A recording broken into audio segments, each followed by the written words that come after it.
Hey everyone, it's Ethan or Miist back again for another video today. Welcome back to the channel, guys. We're here again for yet another video. Going to be talking about every movie and TV show I watched last week, and overall it was a pretty decent week. Can't really say I watched anything bad, which is always a bonus. So that's pretty sweet. So with that being said, let's get into it. We're going to start off with the one and only TV show that I watched last week, which was Tales of the Underground, which was Star Wars. Underground, Underworld, which was Star Wars, like I mentioned, of course. And a brand new show came out yesterday, of course, well, at least for you guys. May the 4th be with you all. Of course, if you're a Star Wars fan, then I'm sure you're well aware of that, but nonetheless, welcome, Welcome to the Underworld. This was an interesting show. It's not a show that I really loved, per se. It's probably not a show I'd revisit very often, if at all. Mostly because I only really care about one of the two arcs, which one of them being Ventress's arc. That arc I do care about because I really liked Ventress in the Clone Wars, and I love seeing more of Ventress. Ventress is really awesome, and I really like her. As for the other, I've never cared for Cad Bane, and I still don't really. So I guess that kind of sucks, but yeah, I mean, it was a decent show, ranked at a 65 out of 100.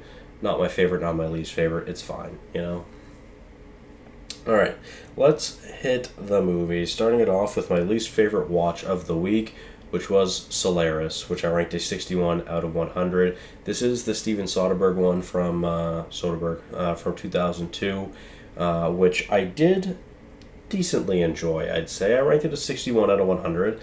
Nothing bad by any means.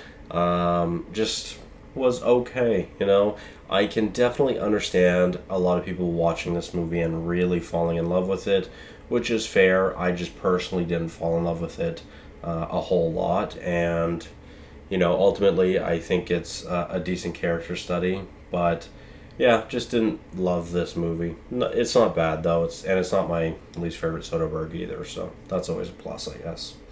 Let's move on to Too Fast, Too Furious, which I mentioned like a month ago when we had watched the first Fast and Furious that me and some friends were trying to go through these Fast and Furious movies together with Mel, who has never seen any of the Fast and Furious, and yeah, I was just kind of looking to go through those. Like I said, it's been a little while since we watched the first one, so at least we got the second one off the watch list, and hopefully we'll be able to do the next couple sooner. Hopefully it won't take as long. So yeah, I mean, this movie's okay, it's decent. It's better than I remembered, to be honest. I always consider this to be my least favorite of the Fast and Furious movies, and I always consider this to be a James Bond movie, so it's really not that bad, and it's not as Bond as I remember, but yeah, nonetheless, a 68 out of 100. Let's move on to Logan Lucky, which is another Steven Soderbergh film, which he is one of my goals for the year. I want to go through his filmography, Logan Lucky being one of his most popular movies, which I ranked a 69 out of 100. It's a fun little comedy heist movie, which has a pretty unique premise to it, I would say. I don't think I've seen many heist movies at all that involve racing of any sort. I can kind of think back towards Stanley Kubrick's The Killing, which I really enjoyed, actually. And I guess it's kind of similar vibes, trying to rob a place, a sporting event, I guess. So that's kind of cool. Yeah, overall a decent movie that I had a good time with a fun cast and a lot of good laughs as well. 69 out of 100. Let's move on to yet another 69 out of 100. Pretty similar. Another crime movie, another heist movie, another comedy. 69 out of 100 for Lock, Stock, and Two Smoking Barrels, which is a Guy Ritchie movie, who is also one of my goals for the year. And happy to have finally gotten this off the watch list as well. This is a pretty fun movie. Like I said, I ranked it a 69 out of 100. Had a good time with it. You can definitely see some early flair of what Guy Ritchie likes. Very interesting and specific camera angles. Lots of intertwining stories, eventually all intertwining. And it's cool to see how we get there, of course. And man, his writing is really, really funny. I really enjoy a lot of the comedy throughout his films. I actually laugh quite a lot through most of his films, which I can't say a lot about many directors. So that's really nice. And it's a nice breath of fresh air. And this movie was quite funny as well. 69 out of 100. Let's move on to where the movies start to get good. And honestly, surprisingly enough, I'm considering this movie good. Solo, a Star Wars saga, or Star Wars story, sorry, my apologies, which I've always told Mel this is my least favorite Star Wars movie, and although it is so far, I'm intrigued to know if that's going to stay the same. Now, I personally don't ever really remember enjoying this movie particularly, but I actually enjoyed it a lot more than I ever remembered, and watching with Mel was fun as well. I will say Mel didn't love this movie. It's her least favorite Star Wars as well, so far at least. We're going in timeline order. And she didn't really pay a whole lot of attention throughout the first half of this movie. She just didn't really care.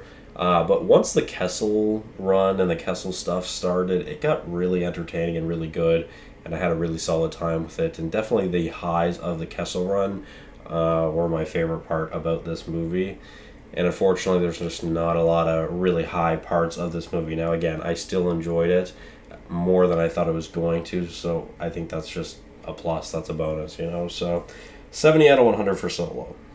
Well, let's move on to yet another theme of the week, which was Robert Zemeckis movies, and I've actually finished his filmography. I kind of got through all the ones I wanted to go through, so that's very nice. Let's start off with my least favorite of his from the week, which was Flight, which I ranked a 71 out of 100. I've seen this movie plastered all over my Netflix over the past couple weeks, and I learned that it was a Zemeckis movie, and I literally, as soon as I learned it was a Zemeckis movie, I put it on, within the minute. So, got this off the watch list as well, which was nice. A 71 out of 100.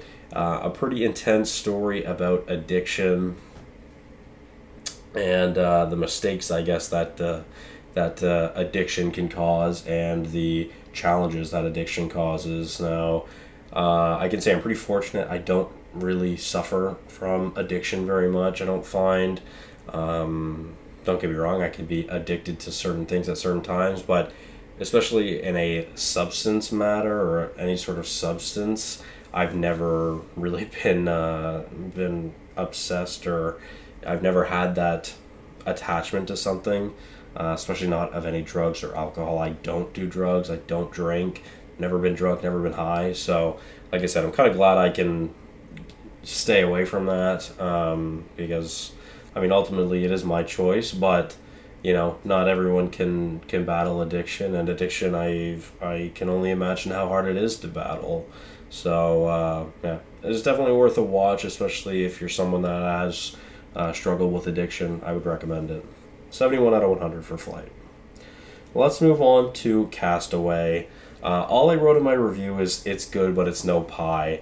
And to be fair, I feel like we have a lot of similarities to this and The Life of Pi, but The Life of Pi is really, really special, and I really, really love that movie. That's still probably one of my biggest surprises of the year. I absolutely loved that movie.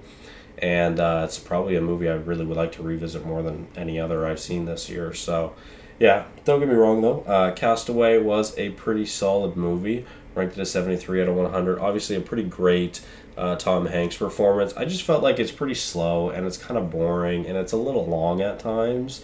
It is literally just a man on an island for well over an hour and a half of this 2.5 hour movie. So it can kind of be long at times, and I definitely felt the runtime, but maybe that's just me not holding the interest, I guess. Nonetheless, 73 out of 100 for Castaway. Let's move on to Back to the Future Part 3, which is my least favorite of the Back to the Future trilogy, which I finally got off my watch list. The entire trilogy were all first-time watches for me this week. Yes, I know I've never watched Back to the Future until this week, but I'm just glad I can say I finally got it off the watch list, which, yeah, I ranked the third one a 75 out of 100. I thought it was good. Liked the Western vibe more than I thought I was going to. Had a good time with it, and I enjoyed it. 75 out of 100.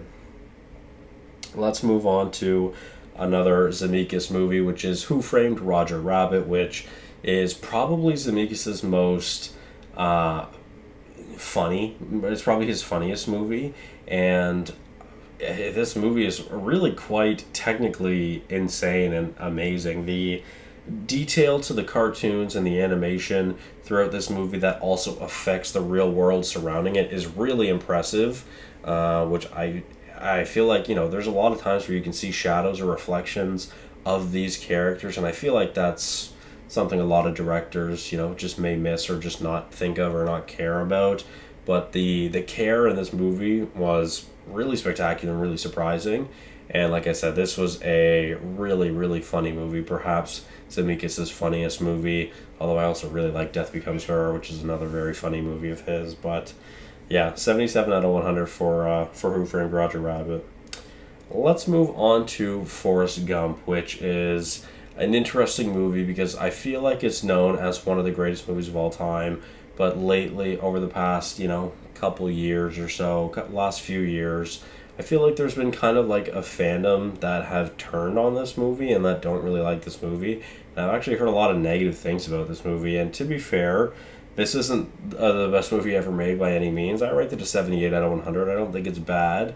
But similarly to Castaway, I just felt the runtime to be a little bit long, and I felt that runtime at times, which just takes away from your viewing experience. I'm sure you guys have all experienced that, So 78 out of 100, though. I don't think it's bad by any means.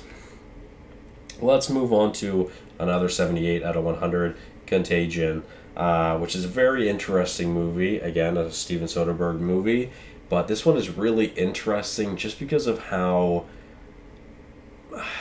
I guess, how similar and crazy it is to the real life experience that we had during COVID-19 back in 2020, which I seen, if you look on Letterboxd, this is one of their top liked reviews on this movie is this is an instance of life imitating art, imitating life or something like that, and it's really true. It's really crazy to see just how many similarities there are in this movie to what happened during the pandemic over the past 5 years. I mean, I guess it's, COVID's probably still around, but yeah, it's really crazy to think about that. And again, watching this movie, I just kept thinking, I'm like, oh, that reminds me of COVID. That reminds me of COVID. That reminds me of COVID, which is pretty crazy. Would have been very surreal to watch this movie during the pandemic, especially as it continued to get worse. So, very interesting movie that held my interest, maybe because I've lived it, kind of. Obviously we all have. Yeah, very interesting. Definitely recommend it, and I think this actually might be one of my favorite Soderbergh films as well. So that's pretty sweet. All right, let's move on to Back to the Future Part 2, which I ranked an 80 out of 100. Yeah, a pretty interesting movie, which I had a good time with. I love the hoverboards. Hoverboards are sweet. I wish we had hoverboards that were actually like that, where they actually hover, because those would be pretty sweet. And my God, I love the Jordans in this movie as well, or the Nikes. I don't know what they are. Are they Jordans? I don't remember. Anyways, really sweet. There's just a lot of stuff in this movie I wish I had, because their future looks a hell of a lot better than ours. 80 out of 100. Let's move on to The Flash, which is a very interesting movie. I'm sure you guys are aware that I'm a pretty big Flash fan, which has stemmed way back to like October of 2019, and that's when I fell in love with the character of the Flash, and he's still my favorite superhero. I wouldn't say he's my favorite fictional character anymore, but nonetheless, I ranked this an 86 out of 100. I finally got to show Mel. I never watched it last year, never got to show Mel it last year, but I had seen it twice in theaters, and I'd seen it three times the summer that it had come out, and each time I watch this, the rating gets worse, and I'm scared to continue to revisit it because I don't want it to get worse. And I'm so biased to The Flash, even though I have this ranked an 86 out of 100. Is it the best movie ever made? No. Especially at the time, I remember the, best superhero movie ever made coming out, or news coming out. But yeah, I don't know. This is just such like a pipe dream to me because this is Flashpoint, and this is a sad version of Flashpoint. I still think both of our live action Flashpoint paradoxes that we've received are super underwhelming and so far from the source material that I just don't like it. So yeah, one day we'll get a good Flashpoint series or movie or whatever it may be, and I hope I will be a part of that. Well, let's move on to number 2 of the week. I didn't even realize, which is Thunderbolts, which is a very, very solid MCU movie. This is one of the best MCU movies we've received in quite some time, and yeah, it's a really special movie that tackles a lot of deep subject matter, a lot of dark subject matter, but subject matter that should be tackled in film. And, we see it in plenty of cases, to be fair, but we don't often see it in superhero media. So it's nice to see that here on the big screen. And I really connected with this movie a lot. I think, my 88 out of 100 rating is probably has a big effect into me not really being super hyped for this movie heading into it. I didn't really have many expectations for it either. I wasn't that hyped for it, which is really funny because my most anticipated superhero movie of the year was Captain America: The Brave New World, and that was Mel's least anticipated. She still hasn't even seen it. And then my least anticipated superhero movie of the year was Thunderbolts, and this was her most anticipated. So we were kind of on opposite ends of the spectrum here. But we both really love Thunderbolts, and we both really want to go see it again. So I'm hoping we'll get to go see it again over the next couple weeks because it's something we really want to rewatch again.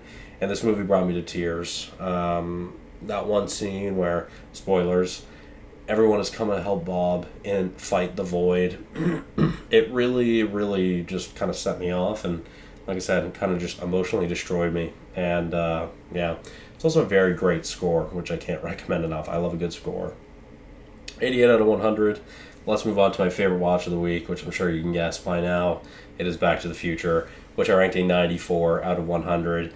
Easily my favorite watch of the week. Easily one of the most interesting sci-fi movies I've ever seen. And this I think will hold the test of time forever because it's really spectacular just to see how good and how smart this movie is, and I really think this is a very awesome introduction to a franchise / trilogy, and it's a lot of fun. And I mean, I can't really add anything to this movie that hasn't been said, but this is a fun movie, and I really, really loved it, and I can't wait to rewatch it. Hopefully I'll get to rewatch it in theaters this year for the 40th anniversary. I don't know if that's going to be a thing, but we shall see. Nonetheless, thank you guys all so much for watching. Hope you did enjoy. I'll see you guys in the next one. Sorry this was so long, and bye-bye.